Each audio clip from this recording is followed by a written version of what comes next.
In this episode of Contracting Conversations, we return to the table with Peter Guinto of Resilinc to open the box on his game of risk. We'll hear how he uses this simulation to help large companies and government agencies learn more about mitigating risk with multi-tier supply chains. Let the games begin. I'm Scott Williams, along with my co-host Jim Valley, coming to you straight from our booth at the NEXUS 24 conference in Jacksonville, Florida.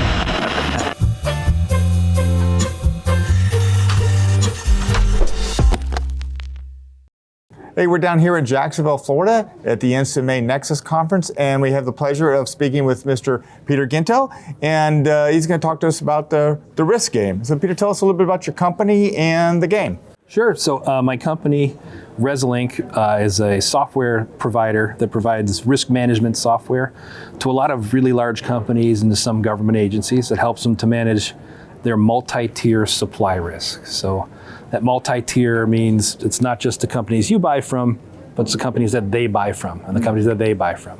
So we help our clients to map out each of those tiers and then continuously monitor them using AI and machine learning, and then they know when risks happen early. So the risk game is something that we do with some clients to help introduce them to the topic of multi-tier supply risk. And we also do this game for a lot of universities. So it's a great game for introducing basic concepts, but also kind of team building as well. And one thing that I think it's really good that we did this here at NEXUS is that the way the game is organized, you have a buyer of an end item, kind of like the government, and then you have a couple OEMs that make those end items that are competing with each other, and then 3 different suppliers. So each of these different groups get to assign different roles to people on their team, and it's more kind of geared towards a commercial company. So somebody's the CEO, somebody's the COO, somebody's the CFO, somebody's the chief of marketing, somebody's the chief of sales, and everybody has to kind of work cooperatively to figure out how they're going to manage supply and demand and inventory as this game plays out. So the buyer, each round, will announce how many things he's going to buy. And in this game, it was buses. And these buses had 3 components. And there were different component manufacturers that are either a primary manufacturer of a component or a secondary manufacturer of a component. And as secondary manufacturers typically carry a higher price tag, and they're used to supplement your capacity when there's high demand. So as the game plays out, disruptions happen. So a storm will take place and one of the suppliers is impacted and they can't sell for a round. And in that instance, the OEMs need to go to the other suppliers and start paying premiums. So the idea is that they end up trying to optimize their inventory, not to carry too much, but at the same time, not be in a pinch where they have to pay a huge premium to deliver to demand. And at the end of the game, we kind of tally up the scores and see who maintained the highest margin among the OEMs. And on the supplier side, we see who made the best sales. So one of the unique things and the spins on the game is that one of the OEM teams gets advance notice of issues that are going to impact the suppliers. So that's kind of what my company does for our clients. So it gives their clients an idea of, all right, here's how this is actually going to help us, and here's how we're going to change our decision making based on better and advanced intelligence. So that's your goal, is to show, hey, if you do it right, put the resources into your supply chain, you'll get information quicker, and that will help you make those decisions faster. That's it. It's going to help you optimize your inventory levels. That's going to help you to buy early when a disruption is going to be impacting the marketplace that you know about before your competitor does. And at the end of the day, make sure you have something to deliver at the best price possible. So to me, that sounds pretty exciting, because it'll get the light bulb come on, sooner. Yeah. That, hey, oh wow, this is why I need to do this. Yeah. So, yeah, I think the really cool thing is so many folks kind of live in their stovepipes, not just a functional stovepipe, but so many people, I've worked for the government my whole career. Or I've worked for a prime contractor my whole career, or I've worked for a supplier my whole career. This kind of forces everybody into the same room, and it helps them to see what in real life happens in a really controlled, quick scenario. A couple of the folks, probably about 10 of them, mention the word chaos because it gets, everybody gets invested and it gets very chaotic. But that kind of chaos is why supply chain risk management is so important, right? So when we're talking about defense end items, where you're buying deliverables that have thousands of parts from thousands of vendors in thousands of locations across the country, you'd see the students, or not the students, but the participants in this instance see that, hey, if this is this complicated with 3 parts, 3 suppliers, and 2 OEMs, what is real life like? And that's why supply chain chaos, ensued after basically every supply chain disruption, particularly COVID. Well, I think it's a great way to learn. I mean, people like playing games. It's fun. You get involved, but you can learn a lot of lessons this way. As you said, you can show the different possibilities because everybody has a plan until something goes wrong. Yeah. And then you've got to come up with a new plan or a different way of going about it.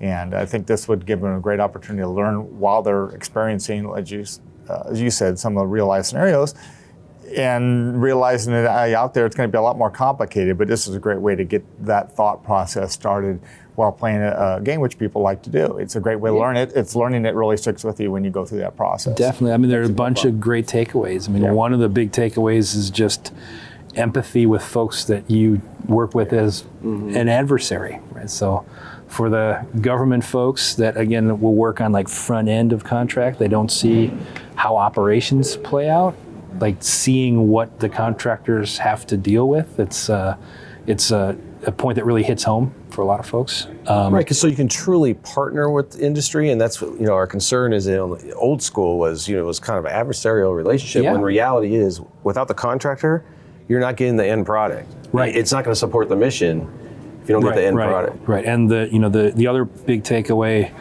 the team that got advance notice of a disruption won, and they almost always win. And it just hits home that if you're proactive in this space, you win at the end of the day. Right. So that upfront investment in doing monitoring, mapping out who your suppliers are, pays off in the long run. You can see the benefits of having that type of approach and having that type of knowledge to make decisions. Definitely. And to your point, treating suppliers as partners, not just a vendor, is critically important when these situations come about. So, fortunately, these teams are sitting in the same room, so they're able to just walk over and talk to the vendor and resolve an issue or figure out how much they want to buy quickly. A couple of the folks said, "Man, this is eye-opening for me because what if they weren't sitting next to me and this thing happens? What if I found out about this too late? How do I engage with the vendor and make this work?" So, and the answer is, don't treat them like a vendor, treat them like a partner. Create these relationships before the problem. I have one great client who always says on like vendor summits that all of my vendors, I don't want the next time I talk to you to be a problem. I need to talk to you and establish a relationship before the problem, because we'll solve it better if we know each other. Well, it sounds like this risk game would be a great benefit to government, to industry, to suppliers. Hits a lot of targets and shine some lights on some areas that people aren't aware of or may not be aware of. So it sounds pretty cool. It's just another example. That's why we're here, right? To do simulations, and we've noticed, because we've done simulations at DAU. We like to do a lot more, like the source selection simulation. They learn a lot from teams. Learn a lot from doing that. Yeah. It makes them do like a source selection way better when they do the real one. Oh, yeah. In this case, they're going to learn that, hey, we need to put some resources in this, and if we have a supply chain manager, we got to really work with them, right, and respect what they do, because it can come back to bite you, right? Yeah, absolutely. It's more fun to learn through gaming most of the time, and it kind of gets you down the learning curve a little bit when it becomes an actual shared experience with folks that you work with. Okay, so before we let you go, is there any key takeaway you would want for those that attended your simulation or in the virtual audience? What would you? Yeah, so I think the biggest takeaway is not just for this simulation or this game, but any advanced planning and simulation is positive. Even if the things that we scenario plan for in this event don't happen, something else will, and you'll be better prepared for that something else if you attack at least one scenario. So government and industry, it's really critical to do that scenario planning and then plan with your teams how you're going to respond. All right. Sounds good. So thank you, Great. sir. Thanks for stopping by. I really appreciate it. Thanks for having me. You bet.